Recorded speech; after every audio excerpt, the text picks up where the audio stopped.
If you need the water, check the beaches in the Carolinas. If you need the mountains, try the Appalachian Trail. If you need the redwood trees, gotta go to Yosemite.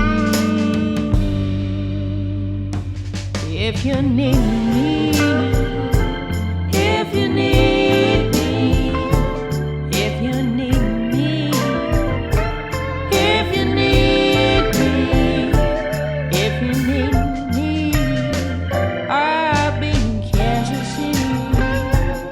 Welcome to Kansas City Limits Radio. We want to thank you for joining us today. We've got Deann and Scotty B in the band today, checking out what they're all about. We want to thank our sponsors out there first before we get started. We want to thank Kansas City RVs, Buy, Lease, Consignment RVs, Go Camping, Soundworks Recording Studio here in Blue Springs. They'll record whatever's in your heart and then some. BBPA, the Briarcliff Business Partner Alliance, and Briarfest 8. Come see us September 8th and 9th, Mackin Park. It's a free festival. And we want to thank Black Moon Media. They're our producing partners on our Kansas City Limits television side of things. And we want to thank Off the Record. No, that's a different band, I think. Off the Record. No. Anyway, that's Kansas City Limits, and that's all we've got going on.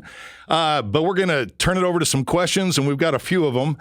How about you guys making some time to come see us? Thank you so much. Absolutely. We're excited to be here. Good morning. Good morning. Welcome. Welcome to the show, Deann, Scotty. Love to have you guys here. We are, as Robert indicated, I'm not sure what Off the Record I don't know. It was like maybe you said something to me and my brain just kept on writing it. Well, we have a duo called Off the Record. Oh, That's what it was. Right, and it's called Off the Record because our main working band's Superstar Mafia. See, so I it's blended Off the in my Record. notes Yeah. a little. There you go. There's a good lead in. So when we Yeah. moonlight as a duo, That was a subliminal message. off the It record, was. off the record. And it was so off the record you couldn't even remember. Right. I was like, who are they? Right. We don't know them yet. Right. That's what we do with Off the Record. Just keep it right under the table. Well, you got lots of projects. I'm sure in your head sometimes it's maybe hard to keep them all straight. Oh, you maybe. know that's right. Calendar Tetris. Yeah. That's called lyrics Yeah. Yeah. There's a whole catalog rolling through your head. at all times. Yes. Tell us a little bit about that. Your multiple bands, tributes, covers, dance. We talked a little bit before we started recording, and I asked you to put your finger on the one you liked the most, and your response was really awesome. It was like they all kind of bring everything together because of all the things you're doing. They do. It actually, my number one thing, I love the music. I love the musicianship. I love all that. But I love performance. I love entertaining. I love to see the look on people's faces when they have a spark, a memory of something from one of the songs that I'm doing, be it a cover. But these originals that I've been doing too in the last few years, it's a whole nother level of fan, if you want to say, people out there who are just desperate for original music. And I didn't understand that for a lot of years just because I wasn't in that vein, if you want to say. When they hear that, they own that, and there's a special connection between you, the song, and that person all of a sudden. You know what? Somebody told me, the person who actually got me really started in songwriting said, what's so cool, Deann, once you write these songs, it's never been out there. It was kind of, he totally made it so beautiful because he said, nobody has ever written this before. Nobody. And he said the world needed to hear it. And he just painted this amazing watercolor picture for me that really came to life through songwriting. So, wow. Yeah. That is awesome. Hey, let's talk about your guys' relationship here. I know we don't have the whole band that you guys perform with, but how long have you two known each other, and how'd you hook up? We've known each other about 6 years. Yeah. We met at Jerry's Bait Shop during jam night. I started going there to start connecting with people and just getting out of my bubble that I was kind of in at the time. And from there, there's a lot between there and now, but that is kind of how it started. And then from there, just getting into Superstar Mafia. That's our working band. Yeah. So the two of you and Seth, and who else is in Superstar Mafia? Michael Small, Nate Leonard, and Skip Godley. And how long has the core of that band been together? The core has been together for, I'd say it was about 5 years now, almost 5 years. We started with a drummer named Jerry Baton, He's the one who started our band. He's what we call our godfather. Oh, yes. I do remember you telling us about That's that. right, Yes. the godfather. Yes. And Jerry was a drummer here in Kansas City, well known, and he ended up. Sorry, I just saw somebody I know come in into the studio. Hi. And sorry, so distracted. Guest host Walt Chambers, ladies and gentlemen, guest host. My old buddy Walt. I haven't seen you forever. Yeah. So anyway, we basically from We're there easily distracted on this show. It is. You know what? Yeah. So Jerry was our original drummer. He did unfortunately pass away Yes. of cancer, and from that we had just an amazing step up of drummers all through the city. That's where I started connecting. I mean, Troy Schuster. Oh boy. Help me. Casey Miller. Yeah. I got involved because initially subbing for their guitarist, Seth, occasionally when needed. So Jerry was still drumming, but then Jerry got cancer again and had to fight it again. So I started subbing for him because I didn't want the project that they had been building to lose momentum. So when available, I was subbing. And then when we got in lockdown, we found a cool way to rehearse together over the internet. So I was rehearsing with them anyway, and I just said, I'm just going to join them. As drummer? As drummer. Yeah. So... Well, we had featured you last year on one of the band segments, one of the street shows that we did. Well, that's how I met you, I think, was at a Superstar Mafia. I think you guys were at the Vivo. It was Brewtop South, actually. Oh, yeah. Oh, that's right. It was Brewtop South where we did. Right that was a great venue. Yeah, What a good night that was for you guys. And I remember the conversation, though. I remember when we were in the room and we were talking about Jerry and all of that. So that's how we connected. And then from there, of course, just projects started kind of unfolding, and you find your niche of where you work well with somebody and you can create easily. What came next? I had been songwriting on airplanes through my job that actually I've been away from for about a year and a half. I'm full-time now with music, but What were you doing before? Healthcare staffing. So I onboarded. I did the onboarding of MSP, so managed service provider for a temp staffing agency. So I would travel all over the country, New York all the way to Alaska. So it was a lot of airtime, a lot of time to write. And so I wrote songs, and I just kind of started playing around through a friend. My friend Kurt Coolidge is the one who actually sparked it. And then from there, I wrote a song called Siren, and we recorded it in a studio, and it was amazing, but there was no live musicians. So it was a very different experience. Really enjoyed it, and then kept writing, and then COVID hit. I had my working band, and from there, I had all these songs, started just grabbing my guitar and recording myself and putting it out on social media. I had several people reach out, Tyson and Go-Go and Troy Schuster, and they were all just being so supportive. Yeah, they were like, hey, don't stop. I know it's COVID right now, but we'll get you in a studio. We need just to look around and just start playing with it. Don't give up. Just keep on putting that stuff out there. And that encouragement was like, okay, great. Next thing I know, I have Scotty reaching out saying, hey, I think we could do this all remote. Would you want to record some of this and turn maybe do a little recording at your house? I literally put my dining room table and everything on Facebook Marketplace, and within 4 hours, I sold it and it was gone. They came and picked it up that night. And I turned my dining room into a recording studio, and it's still there. And I still So how did that work? You guys would just do WAV files and then share them? It was all folder management, so you have to think of it in advance how you're going to do this. Once we fleshed out the arrangements, we'd meet over Zoom or Jam Kazam to talk during this. But and I had her install Audacity on her computer and get a decent large diaphragm condenser mic. And I did most of the tracks, but then outside of my skill set, we'd get in touch with whatever musician we wanted to, but they had to have a home studio because of the circumstance. So I'd have them lay down a track, send it to the cloud, send it to me. So there's all these musicians from all over the states, but nobody left their home. Right. So, but what happened is before all that happened, everybody sold their tables. I had already thought in my head, okay, I know I want this person to be on this song. I know because I would see, especially during COVID, everybody they were going live, right? And they wanted to put their stuff out. So, I mean, you talk about opening up Pandora's box when it comes to musicians and connection. I already thought I was connecting quite a bit through the jam sessions, through the jam nights and stuff. Not until when this happened, it was just like, wow. Shane Borth did all the fiddle work on my songs. He's amazing. I had Eric Nettle do some. He did a bunch of stuff. Just I had a lot of people. Who was harmonica? I know. Rory Hoffman. Out of Nashville. So he and Tyson were both in Nashville, but they sent their tracks. But Rory, I wanted, like, on the last tune that you wrote for the album, so it was kind of written later, but I wanted a really good chromatic harp player. And I don't know of one in Kansas City personally, so I asked Tyson, and he hooked me up with Rory. And Rory's a known musician there.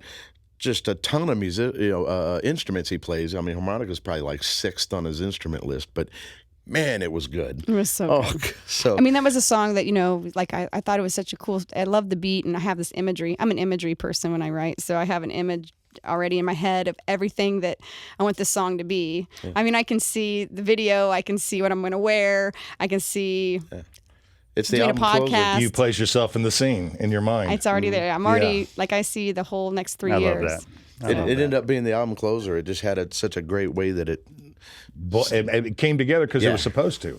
Yeah. So the edit on that must have been difficult to take all of that good music and create a song out of it. Boy, all of that is thought out in advance.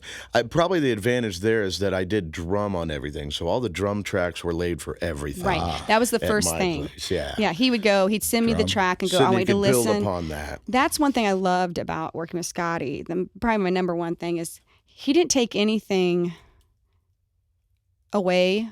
He only added gold to everything I did. And so what he would do is he, though, would say, Deann, I want you to listen to this. Is this the feel you want? Yeah. Is this what your vision is? Is this the imagery in your head that when you hear the song? And if he wanted to take liberties at all, he was very clear of why, and he was very concise. And I really appreciate that, because I need to know the why on anything that's going to be done. And if I know the why, especially in a theory guy like this guy, Sure. Then it makes sense to me. And then I go, I understand. Because when somebody's listening to it, like a Tyson or somebody, they're going to hear what he hears that I may not have heard before. Yeah. Does that make sense? You're hitting on the number one key attribute to having anything successful come about. Someone asking you what you want to do and helping you do it. Yeah. Not him over here fiddling with himself saying, this is how I think the song should go, or, hey, I don't want to do any old songs, or, hey, I don't want to do that because that's not really my style. Instead, it should be like, your eyes are lit up. I can see the freaking wheels rolling. I want to hear it. I want to make that too with you. And so that's the good thing. Home run to you guys. High five yourselves. Thank you. Yeah. We'll do each other. Yeah. Nice that job. sounded horrible, but yes, high five. No, friends. that's what I think a producer should do is bring the best out of the artist. And she's Just as a human. As a human.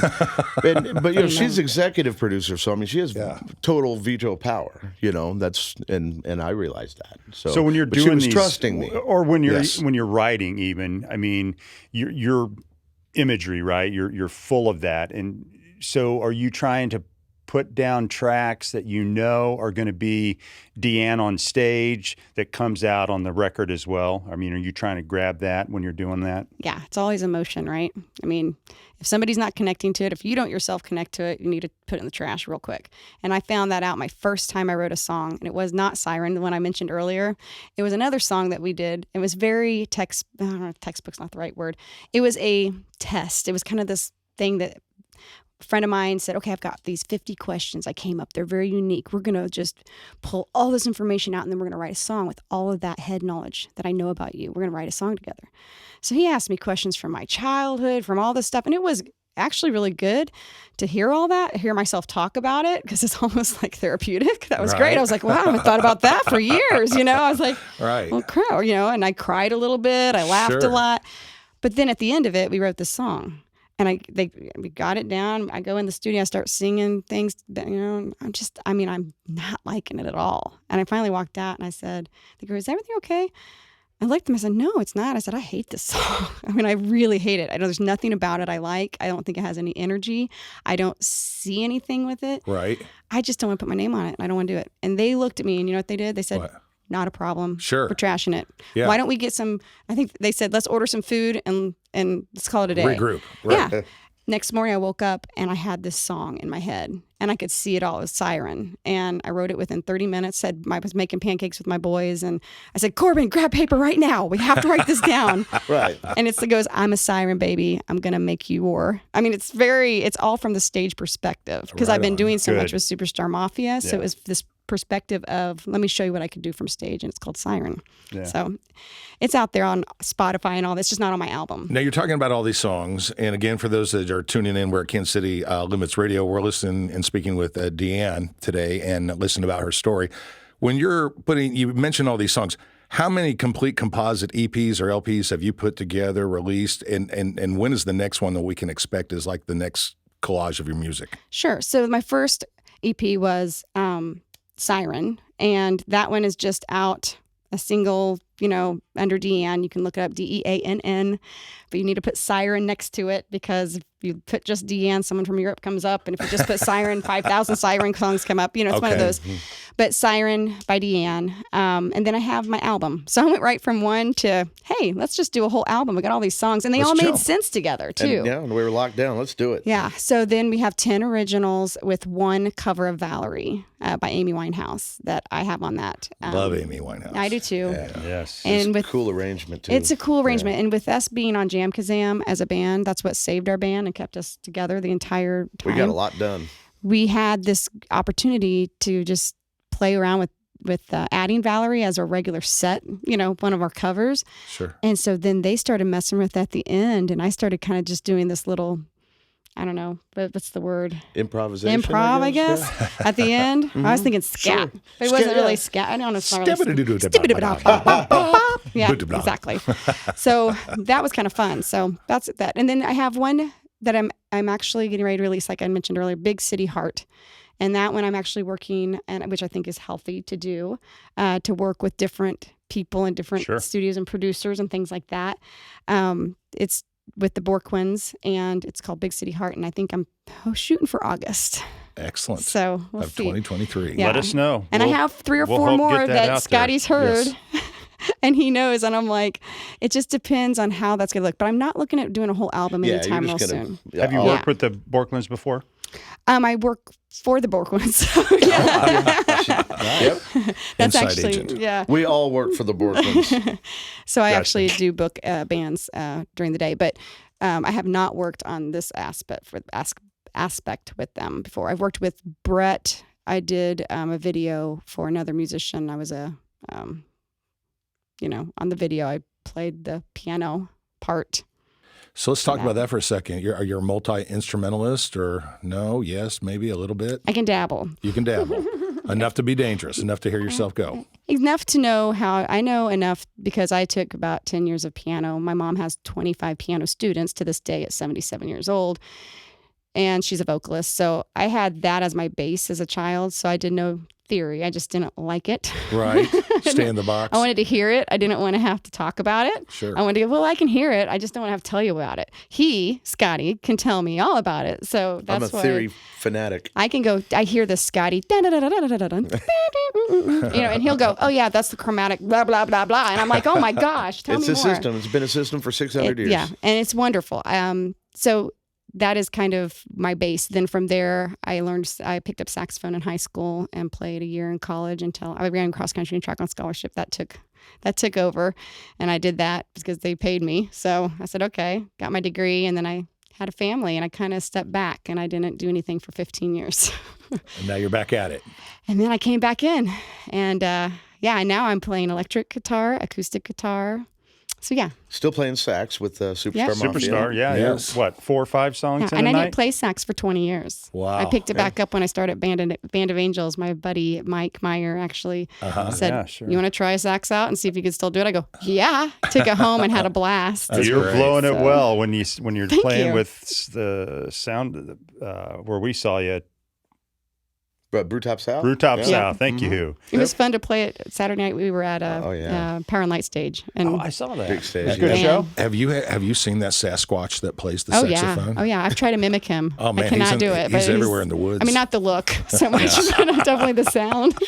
I saw that at a festival. I don't know which one it was. I looked at it twice. I go, First, it was scary, and then I thought, man, it's kind of cool. You know what's really bad is that I was after, I love the saxophone so much that I'm watching him and I'm like, gosh, he's kind of good looking. Yeah. I mean, I'm just like, he's very sexy and it's kind of weird. I'm like, this is wrong on every level, but I'm looking at him and I mean, anybody with a saxophone, right? Like it's just. That used to be the original mating call of all Sasquatches was the saxophone. Sax, and yeah. we took them over.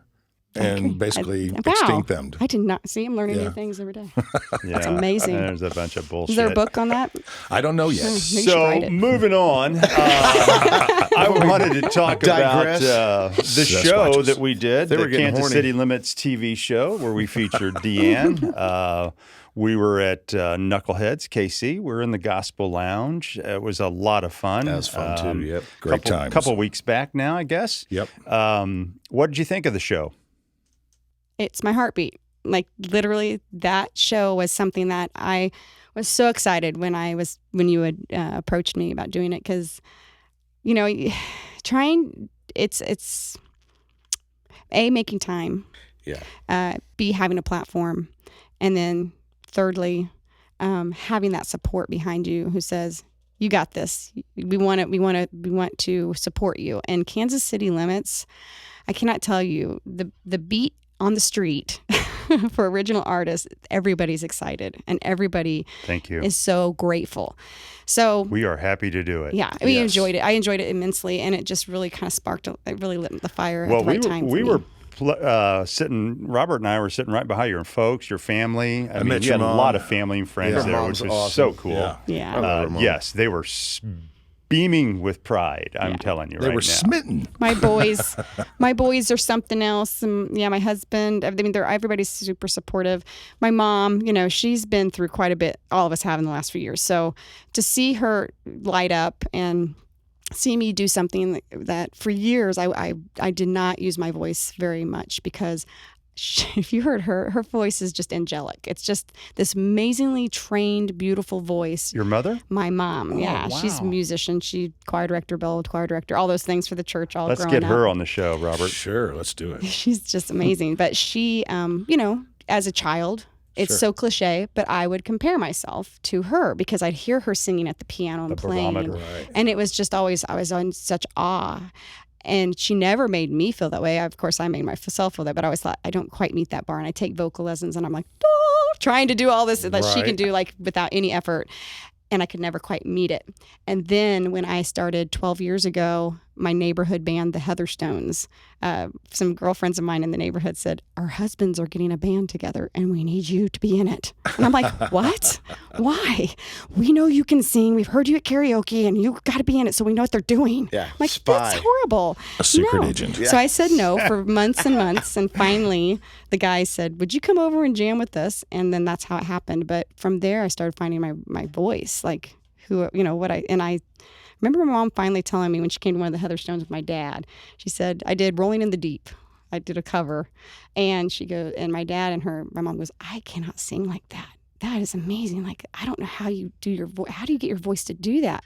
And I remember going, aha. Pride. Okay. It was pride in the best way. Yeah. It was me understanding that I have my own voice. But as children, we all compare. So. Well, you not only compare yourself, and I think that's what holds a lot of people back because they're so concerned of being compared to the original or just being compared to the genre as a whole that the planet's delivering. And you can't because you could be the next something. Right. I mean, you just don't, and you don't want to sound like everybody else anyway. No. I mean, I hear it's ironic I say that as I'm in cover and tributes, but that's why I absolutely had a fire to do the original because that's a whole nother voice. But I've heard you in your covers. You're trying to sound like the best version of you doing their songs. Amen. With That's these right. people. So there's a big difference between people trying to I don't sound exactly like them. I'm glad you don't sometimes. Well Right. said. Yeah. Absolutely. Yeah. And why Indeed. should you? That's their voice, not yours. Absolutely. Exactly. That's right. I agree with that. So I understand Full. in a tribute situation you try to, but in this playing cover band, no, be you. Yeah. Well, I asked Dennis LaFoon, who's obviously in a lot of tributes himself, and he's like, well, I played in the bands back in the 70s, and, in fact, the bands that he's in now, Shooting Star, very few of those are original, right? So it, in fact, is a tribute band to, so, and he was an original member, but he came on, But I find that to be true. I mean, you got some guys out there that are playing the music, keeping that music alive a lot better than the original musicians ever could, right? Because of age, because of whatever, or death. I mean, there's many of them that just died, and so I love that about that, and that was well said, Robert. That was. Thank you. Thank you. I was going to say we were fortunate to get under the gun too. One of the sons was just leaving to head out to move, right? Yeah, so a lot happened that weekend. Let me tell you. You don't know this, J.E. So he took off for Colorado, and he's the song Hit the Road. Hit the Road was written when I was driving him in college to Durango, Colorado, to go to school at Fort Lewis during COVID. Fun. And on the way, they were in front of me, and I was driving one of the vehicles, and there was these huge tumbleweeds. It was blowing, they were blown across the road, and they were hitting the car in front of me, and they were exploding. I was like, that is amazing. I've never seen anything like this. And here comes imagery, right? So then here comes this beat. And that's where that whole thing came from. And I had the song written by the time I got to Durango. Now, flip it, I get to be on the show, and he's getting ready to move back to Colorado for his first job. Oh, wow. So it's kind of full circle. On top of that, I have a song called Your Dog. Do you remember the bark at the beginning? Ruff, ruff, oh, ruff. yeah. Okay. Yeah. So my dog, Your Dog is the name of the song, was written because my son Corbin one day said, "Hey, your dog needs to go outside." And I looked at him, I said, "He is your dog too, and you better get your little butt over and get him, take him outside because I'm busy right now." I was recording actually, and he goes, "No, he's your dog," and messing with me because we're that way. Right. So I was like, golly, we're kind of going back and forth. And finally I was like, light bulb.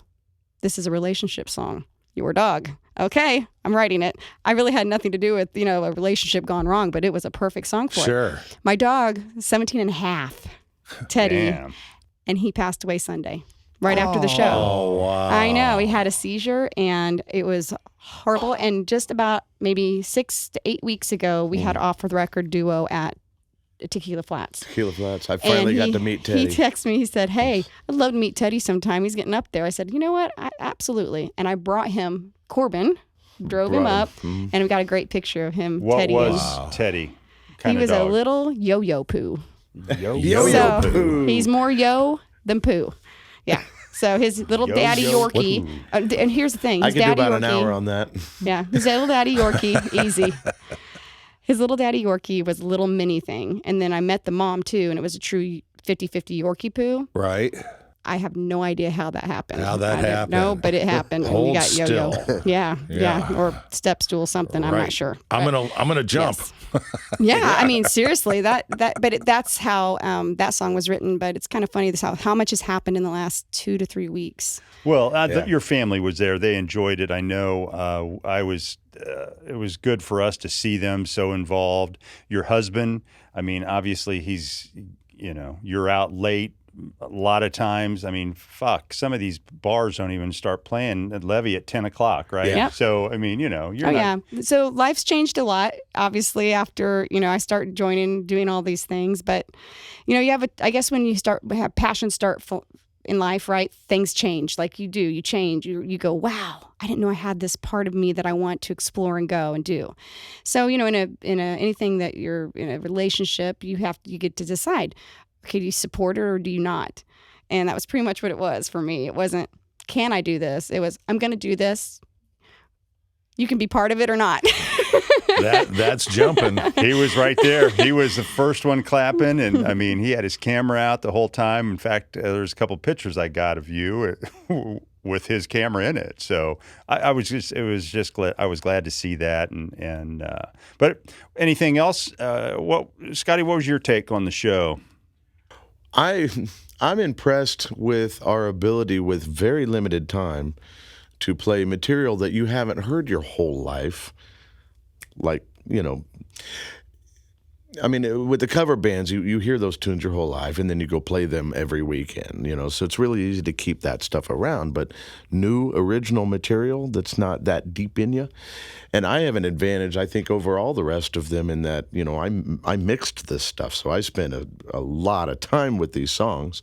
So kudos to Troy and Damien and Seth, and even Deann. I mean, they're your songs, but you know what I'm talking about? I mean... Yes. It's like you have to conjure back up this new art. Well, and you also have to conjure back up the emotion that came behind those songs. All that. Yeah. And that's for this yes. this album is not an easy task. Sometimes there's songs, it takes you a year before you can sing them before you're not crying during them. I mean, real stuff. Yeah. And you both were there, right? You were both at the so that's the one thing that I will say. Speaking of crying, yeah. Yeah. So I would say the hardest part about this album is the obvious thing for those who know, but so many things got set up, the timing, everything. Play Them Cards is the name of the album because of the reason that song was written about how I was raised by my dad and the things he would tell me that would inspire me to help me also keep busy because he had a deck of cards at all times. He loved card games. And so he would keep me busy being the youngest child. And so I wrote this song. When I did, I had myself doing the speaking part in it. And then I got on Jam Kazam and I had the band listen. I said, I want you guys to listen to Just a rough mix. As it was in progress. And the scratch is what I'm trying to say. Yeah, scratch. And so they listened to it. And at the end, they were like, we love it. And then Skip Godley, our bass player in Superstar Mafia, says, that speaking part, is that something your dad used to say to you? And I go, yeah. And he goes, why isn't he saying it then? And I remember the light bulb, me and Scotty both went, That's a great idea. We're in the middle of COVID. I hadn't seen my parents because nobody wants to, protecting and all that. Sure. And I was like, how am I going to get this done? They're in their 70s. They're not going to, how am I going to get them to record? So I simply sent them instructions how to do it on their phone with headphones and all this. And it took them about 20 tries, they said, but they finally got one.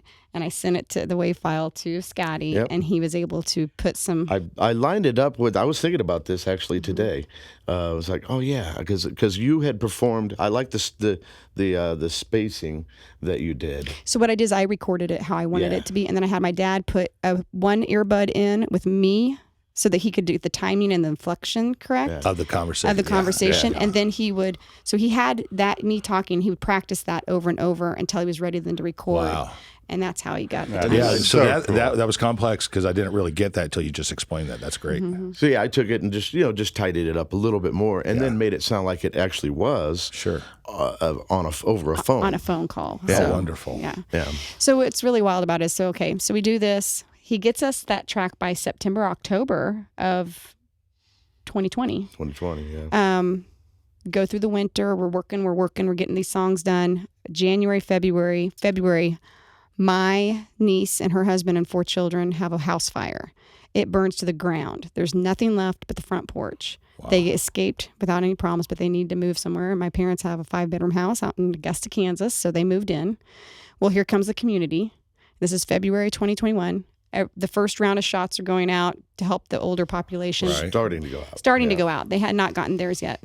Here comes the community. They're coming in and out, bringing all these donations. I get a call from my mom. I was in the basement, or not basement, but in a concrete walls of a middle school in Olathe for my son for a award ceremony. And I come out and there's 25 missed calls from my mom. Wow. Which you're like, it's the worst moment ever, right? Yes. So I call her. She's sitting in a parking lot at the hospital, and she says, your dad was just admitted with COVID pneumonia. And I went, what? I work in healthcare staffing at the time still. And I said, I'd given you all, did he have a cold? I didn't even know he was sick. She goes, well, none of us really knew. And he didn't say anything because there's so much focus on other things. And it was just a lot going on at that time. So anyway, he ended up getting admitted. My mom had it too. So she ended up getting the infusion, which I know saved her life. Mm-hmm. He was 4 weeks in there, February until March 22nd, and he passed in the hospital, never left. And I had this song, we had this album, and I thought, there's no way I can do anything with any of this. I can't write that script, you know what I mean? And so, but Scotty would call me during that 4 weeks. We would do Zoom calls, talk about things he was still doing on the album, kind of help keep my mind off of that. Attaboy, Scotty. Yeah. And then we also had, the band itself was just they were just all saying, you've got to do the release still. Let's go. We can do this. June. Let's do June. And then that's when Chad Borquin said, hey, Kane Family Farm is open. They'd love to have you out there and do the release party. So I knew I had to keep my momentum going because I knew my dad would want me to. Sure. But it was just surreal that we pushed. And then June 2nd, of 2022, I did the release party and we got through it. And I couldn't believe we actually did that song because I didn't think I would be able to. Because we do actually use, we have the recording of her father with us live at that spot. Right. Because it's, you can't simulate that. So Sure. So what, is that on a loop? You said it's preset? Yeah, actually, we technically use a track on that tune. Okay. We're not really into using tracks, but there's a few of them that have just important enough other parts. Right. Yeah. All those great keyboards that Tyson laid down we use on If I Had Known. So I think we're down to like 2 or 3 maybe. Yeah, harmonica. I mean, until I can find someone who plays harmonica. So, but yeah, because Good luck. We're really not for using tracks ultimately, but there's a few we do, and that's why, because that's an important part of the song. Right. Without it not go the way it's supposed to go. Let's talk a little bit about your day jobs. What were you doing? What are you doing? Is this your only thing? No, not for me. What do you do during the day? Oh, I book bands, so it kind of is. I mean, I'm still in the same vein. Hey. I love it though. You know what? Here's the deal. I'm a people person. I love talking to people. I love meeting new people, and I already thought I knew everybody. And I'm like, oh, I know so many people in Kansas City and the music, and I'm like, I do not even begin to. It just was very humbling. It's a good thing. Like it just meant, okay, here's another layer of every level of musicianship too. I'm booking bands that are just starting out that people just go, oh my gosh, have you heard this band? Right. And people have only known about them for like 2 months, and they're just like lighting a fuse. It's like, it's in the beginning. Yeah, and then you have bands that have been playing forever that I just have never heard, and people are like, you didn't know they've been playing in Kansas City forever. But I don't know. It's just been really eye-opening. You've been doing life. Yeah. Who's exactly. that with? Yeah. Who are you booking for? With Generation Relevant Entertainment, so Chad Borquin. Go ahead and plug that out. How do they get a hold of you? Well, actually, so through the whole thing with Troy Schuster actually drummed for Superstar Mafia in that year that we were trying to kind of we were just waiting for Scotty to go, hey, I really want this job. Let's do this. I was like, great. Pushed him off the stool. Yeah. So Troy was one of those that came in and helped us a lot. And Troy was really good friends with Chad, and they've known each other for a long time. And that's when Chad offered up Kane Family Farm. So that kind of introduced me to Chad already. And he also actually played rhythm guitar at my openings. He was on stage with us. That's right. He would have played with us at KClocallivemusic. Borquin. Really? Yeah. I didn't know that. So he would have played. Well, he's got a band with his brother called Big Time Grain Company. I think I did know that too. actually. They're awesome. They're amazing. Yeah. Yeah. But anyway, so Chad, because of that, I was still doing all of my healthcare staffing up until a year after my dad passed. So I just stepped away. So it was, he passed, it was June of 21 that I did my release party. Mm-hmm. I continued doing healthcare staffing remotely from my house until March of 22. And then I stepped down. And before I stepped down, I just reached out to Chad and I said, hey, if you're ever looking for somebody who might be interested in booking, I would like to dabble in that and see what that's all about. And he was like, absolutely yes. Be careful what you wish for. Scotty, why don't you touch on that? What are you doing during the day? Learning material for all the material, all the bunch of bands I'm in. I've only ever done music for a living, which means you live in a very modest house in Raytown. Hey man, whatever it takes. with a modest recording studio in it, and wear a lot of hats. So I mean, I drummed with Ida Macbeth for 19 years, and that was the main thing I did for a long time was jazz drumming because my degree's in percussion. But at some point I missed playing guitar and rock and roll and all that, so I started branching out and hosting. I started Jerry's Jam Night 20-something years ago now. I decided not to return after the lockdown, but it's still going strong. But I have a group called Troubadour Retrievers, and we're all just old vets. And we can interchange. I got to see you up at Worth. Members. Yeah. Well, yeah. Nice. With Brandon was on that gig. Yes, yeah. And Bruce. It was a good and show. Bruce, yes. So, that band's still going. It's just less active because we're all so busy. You know, but we all play with a lot of bands because of our. I've heard you cuss already on this, so it's like, please. We encourage it. We are this town's whores. I mean, because there's any band, naughty, we're gonna know at least 4 hours of their repertoire because our combined repertoire exceeds 600 songs, so we could play just nonstop. And that's just how we are. And in my case, I could drum them, bass them, guitar them, or sing them. So, hired gun for hand. Well, and your name is passed around in the local live music scene a great deal. And you have a great deal of respect in a good way, I'd like to say. Right. I'm going to come back to you real quick, Deann. I really want people to know, in addition to the book and the bands, and we find the same thing too. There's just so many great bands, musicians in this town. I haven't heard of many of them, and I go and see a lot of music, right? And it's hard, and you get these messages of people that are like, I've never even heard of these guys, and they're older groups, right? But I wanted to make the comment that I love what you do with some of the younger musicians.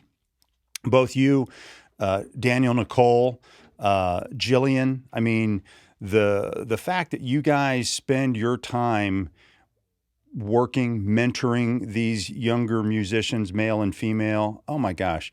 When I got to go sit with you and Josephine's mom, and they were doing the deal at Vivo, I mean, you Michelle is just always glowing, right? I mean, she is so proud. Love her. But just the level, because I got to see her the year before doing a duo with Nick, right? And she was good, right? But she was really nervous. She was just almost too freaking nervous, right? But to get up on stage like she did with her guitar by herself, I mean, you help those musicians so much. Yes. And I think you give them confidence. For her to see out in the audience that you're there, you know. No, it's so important. I mean, on every level. And we do that for each other. Great job. Yes. Thank you. She made a comment to me. She came to the Kansas City Limits performance. And afterwards, she came up to me and she had tears. And I looked at her. I said, Jojo, what are you doing? Give me a hug. And she said, I've never heard you sing like that before. And I looked at her. I'm like, you've heard me sing a ton. How did you? She's not like that. She goes, that was magic. Deann. She goes, she goes, your album's amazing, but to hear it in person. And it's one of those moments where I just was kind of like, wow, okay, well, awesome. And you guys had been on the stage together the previous week. Yeah, so I think it was 2 weeks before that, we had the opportunity. Jillian had called me back in April, and said, hey, I'd love to do like a singer-songwriter Nashville type style. And what do you think about the Gospel Lounge? And I said, I haven't been in there since I did that release thing at King Family Farm, the release of my album. But then a year later, Frank Hicks reached out and said, hey, Deann, because I had emailed him a few times. And he said, I have the Gospel Lounge open if you want to do your album again. And this was a year later. I was like, awesome. Yes. So in April of 22, I got to go out with my full band, do kind of what we did. And it was packed. It was packed. I mean, I think we sold almost 75 tickets. It was great. For the Gospel Lounge. It was a big deal for me. That's really good. And then kind of went on pause again. And then things, anyway, so I'd reached out to Frank and I said, hey, we got these 4 women. We all, it's kind of a cool setup because we have 2 that are really actively going out to Nashville and getting on the radio, starting with Jillian and some of those, Emma Jo, amazing. And I go, then you got this other 2 of us. I go, we're kind of like the bookends. You got me, a little older. And then we got the other one, a baby, not a baby, but, and here we are. And we're, but I mean, a talented young person that is going wonderful. to just she's just starting out. And I said, I think we're an amazing support system to each other. And he just replied back, he goes, yeah, how about da-da-da on this date? And I was like, yes. And then you reached out right after and said that he offered up I the had Gospel talked to Lounge. him a little bit about that. And so he was very excited. Yeah. And we were kind of going back and forth on, I had sent him I don't know, 2 or 3 emails months before. And you never know with Frank if they hit or not. And he blames it on his internet. so I'm out there one night and he's like, so how come you don't do that deal over at my place? I'm like, well, dude, I Because sent it you, cost you too much, Frank. You can't afford it. sent you all those Nice. emails. And he goes, well, I was talking to Angela and she said, you guys, and I'm like, yeah. And then from that, he just all of a sudden, he starts emailing me back and forth. So I sent him a lineup though, Yeah. and I, told him. And so he's obviously very proud. That's a great thing. Having you. Well, he said the best thing to me after that performance. I went out. He was sitting out there, and I just went up. He goes, "Did you have fun?" I go, "Yes, I had a great time. Thank you so much." And he goes, "But do you feel at home here?" And that was interesting. Wow. And I looked at him, and Nice. I don't even know if he looked right at me. He goes, "Do you feel at home here?" And I looked at him. I said, "Yeah, I really do. Every time I come here, I've played all my bands have played there except for the Heatherstones. We've like played there. I've been on every stage." And I said, "Every time I'm here, I do feel at home." He goes, "Then my job has been done correctly." He goes, "Because that is what I want you to feel is at home." And I just really appreciated That's awesome. that. That's from him. fantastic. Yeah, it is. He's a lover. He really, Yeah. he makes me feel just extremely welcome. Everybody there, the staff, and it's been really good. We're excited. We're excited to be there. I mean, we had a pretty good gig where we were at the Shriners, but this is, It's Kansas known City for music. Yeah. it's Kansas City. Yeah, I music. was very happy when I heard we were doing this at Knuckleheads. I think, again. and that was originally when you and I were talking. It was going to be probably at the Oasis down at the lower level of Shriners, and then it flipped. Yeah. Because from now on, I think came out to see Scotty Eggleston, Fantastic. and I was sitting there, and you came up to me, you said, "Did you know yours is going to be in the Gospel Lounge?" And I looked at him, I said, "Really? Wow, so 2 times in 1 Coming month. back That was home. great." Excellent. Yeah. Excellent. Yeah. Oh, it's a great room for it. Real quick question, just something I like to ask these artists, so go to that place in your mind where you see yourself, you see the song, you see the future. Who would you really like, of all the people that you know out there writing, conducting music other than Scotty B, who would you like to work with as an artist to collaborate with if you had your choice of anybody? Danielle Nicole. Danielle Nicole, Not really? even a question. That is just beautiful. Danielle, I hope you heard that. Well, Okay? and I would like to comment on what Scotty did at Jerry's. So 'Cause she's wonderful. Jerry got that jam going over at, or Scotty got the jam going over at Jerry's years ago, and that turned into, well, actually they do 2 jams now, right? I think. No, there was a period they bought a second, well, and even at one point a third Jerry's, but second one in Lee Summit. So we did Jerry's Jam Night in Lee Summit their entire existence at that location, but we lost that place. The original's still going. I Right, think right. what he's referring to is the Thursday night country jam. Yeah, when Daniel and Oh, Brandon yeah. show up. That's they what I just- was. Well, actually, they show up on Wednesdays. On regular It's kind of Wednesday, known yeah. as the rock night or the blues night. Rock. Is it a jam night? It is a jam night. Okay, Wednesday's that's the what I was original. thinking, was But 2. Thursday they started doing country jam, Country and Jim jam, Dorsey yes. kind of helped to get that going. From and, Vigilante and yeah. Fast Times, yeah. Yeah. Well, I got to talking to Daniel, Nicole, and Brandon a little bit about that. Well, Brandon and I were standing, I don't even know who, actually it was Nick playing. We were standing in the back, and we were talking about the jam. And he's like, I love going out there. Both of us love going out there because they get to meet and see new musicians who they don't know or haven't heard of. Yeah, and that's how it's been for years. What's the young kid that was with JoJo? Nate. Oh, Nate, yes. Nate was going Gregory. out Yeah, there. there's Yes. Nate and Brandon Eli. was, I mean, you know. Okay. He was doing Thursday nights. Yeah, there for a while. He was Yeah. pretty regular when he was still living here. Well, yeah, let me tell you about that. And Brandon. Hold on 1 second. Again, this is Kansas City Limits Radio, and we are here today with Deann and Scotty McBee. Okay, Scotty, hit that. Well, so Jerry's Jam Night, because of course, I'm going back to you said, where did we meet? Well, it was there. So, and that is where a lot of musicians dark bar. Yeah, meet. But Brandon Miller started coming to our jam when he was like 13. He and his folks, and I remember he and another 13-year-old buddy of his came on stage and said, "Hey, can you do Overture and Temple of the Syrinx by Rush?" And I was like, "Well, I can. I don't think these other." So. But I was like, wow, that's pretty impressive, these kids. And they did it. So I did my best trying to play bass, because that's lower on my list, but bass and sing Overture and Temple of the Series by Rush. So to make it, long story short, now after the lockdown and I decide not to return, Brandon Miller now hosts. He took my spot. Right on. So he awesome. started coming as a kid. Now he's, Brandon Miller touring the world. I mean, in I was fact, going to say, when he's able to. right. He's on his way baton. back. He just got back from Sweden. He's playing with Troubadour Retrievers this Friday, and as soon as he gets back from Europe and, Where are you guys at? we're actually playing it. I thought it was a private party, but apparently it is open. We're going to be at Vivo. But I've got to come straight from our show. Deann and I are off the record at Mackin Park. It's actually not off the record. It's actually my original Deann it is stuff. original, Yeah. yes. They said only your original music, and I went, twist my arm hard.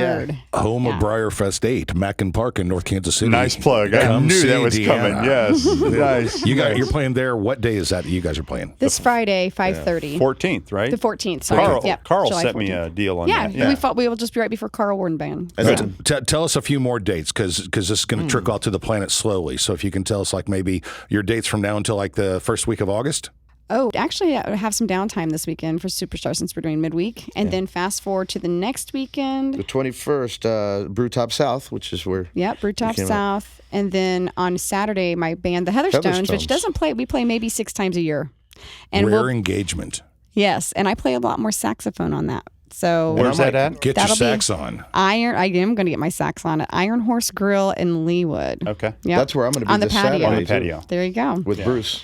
So that'll be on the 21st, 22nd. And then fast forward, the next weekend, Superstar Mafia is on the road, and we're Yeah. going to Iowa, yeah. for 2 different casino gigs that weekend. You just came off the road, didn't you, with Superstar? Nope. I was actually on the road with my tributes for May and June. We went to a lot. We went to Minnesota and St. Louis and Baldwin City, and we're getting ready to go to Nebraska. So we've got a lot in that pipeline Yeah. too. That's I knew you awesome. were out on the But road. yeah, I might crash your Heatherstones gig because my birthday is the 20th. Your birthday is Happy birthday. 24th. the 24th Of August? of July. Yeah. Oh, wow. And I spent my last birthday. I actually came out of Iowa with Troubadour Retrievers. Guy Hodson and I both came back with COVID, so I spent my 50th birthday on the couch. Just Well, Miserable. funniest thing about, not funny about that, but what is ironic about that is that last summer the Heatherstones had our first opportunity to maybe be on the patio at Iron Horse, and our keyboard player got COVID, so we had to cancel. So this was actually a rebook from that. so since I missed my 50th, I'm going to skip it and have it this year There you go. It's my 40th. So with Deann's 40th. Yeah. Just tell everyone this year's your 50th.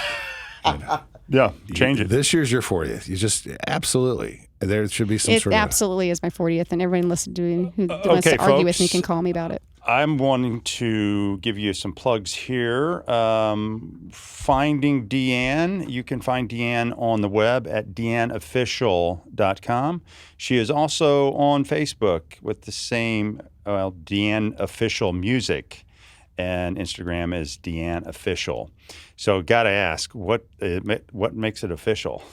That's what was available. Deann was- There's a dude, Deann, Yeah, spelled the same as a male artist out of Some Europe. dude. Yeah. So You ought to buy a rubber stamp, and on all your merch and everything you sell, boom, right on the top. Deann Official. Deann Official. And Nice. on the website, I know this because we did the show. You can purchase the album; it's still available there. Oh, yeah. And any other merchandise do. on that website. I had shirts and stuff. I think I took them off. I just didn't want to maintain it. So I just, I mean, Take them to the show. yeah, I take them to the show and sell them. I should have brought you Okay. all shirts. I got shirts for days. So. Well, you'd have to have a tent for me, so not many people carry the tent size. But Actually, buy- I carry all the way up to 3X. Do you So have big, well, then- sexy man It size? would be extra fat then. I Okay. go double X on the small side, and I go all the way up to triple X on the big side. Do you have Neanderthal size, sir? All right, guys, we're going to go ahead and kind of wrap this up. Scotty, I saw, has his guitar with him. Deann, you carry yours around with your voice all the time. So wherever you are, there you are, ready to play. So if you guys are good with that, we'll take a little short break and come back and guys play us some music. Robert? All right. Remember, be good to yourself, be good to others, and be good to musicians. Thanks for listening to Kansas City Limits Radio. Amen. Yeah, so this song is called Dirt Road.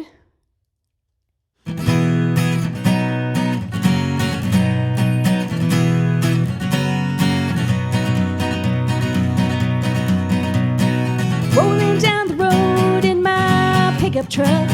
It's old and yellow with a bit of rust. The seats are cracked and the steering's jacked. Film tires up every day. Smells like gasoline when I change a thing. Cause the old dirt road, it calls my name. It says, hey girl, need to get away. Look ahead, don't be afraid. Let the wind sail you away.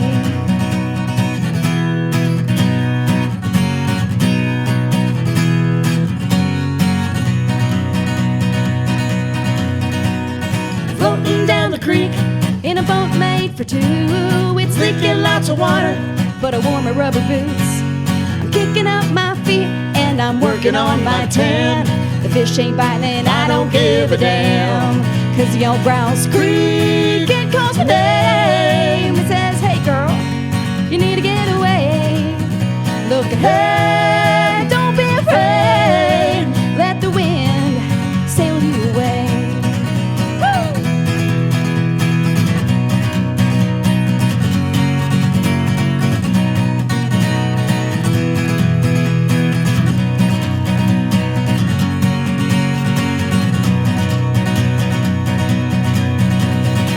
Oh, how I love those days. Yeah, won't you make them stay?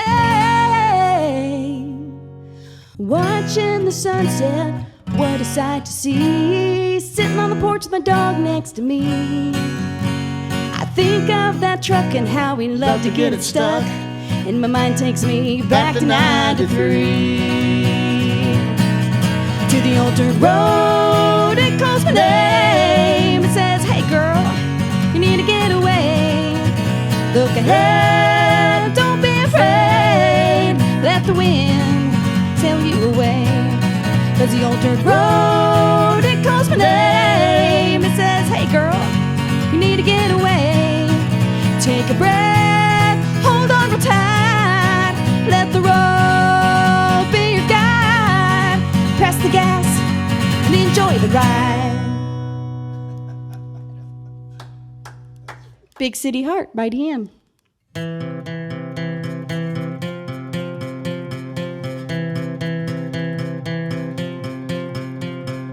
10 years old, surrounded by boys, my brothers and their big boy toys.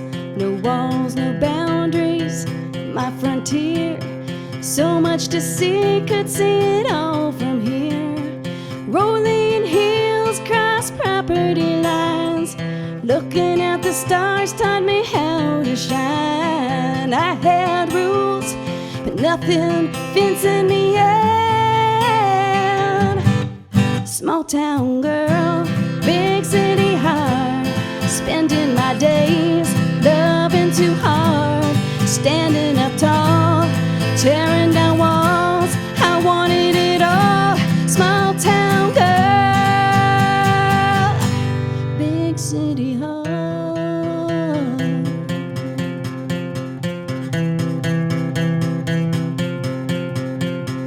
Duty and honor anchored me home. I chose family and now they're grown.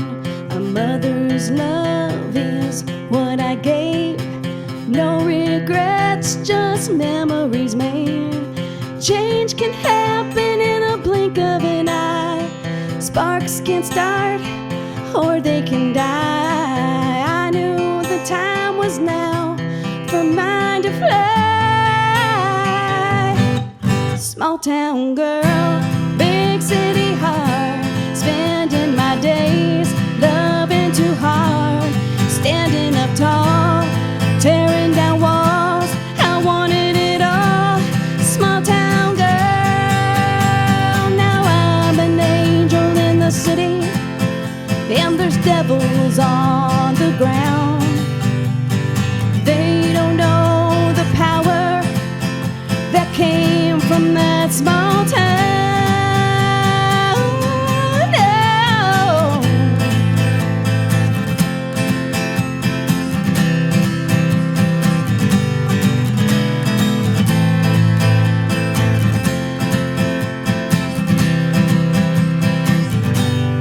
Small town girl, big city heart. spending my days, loving too hard and standing up tall, tearing down walls. I wanted it all. Small town girl,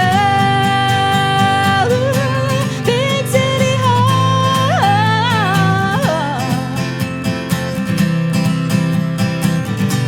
big city heart.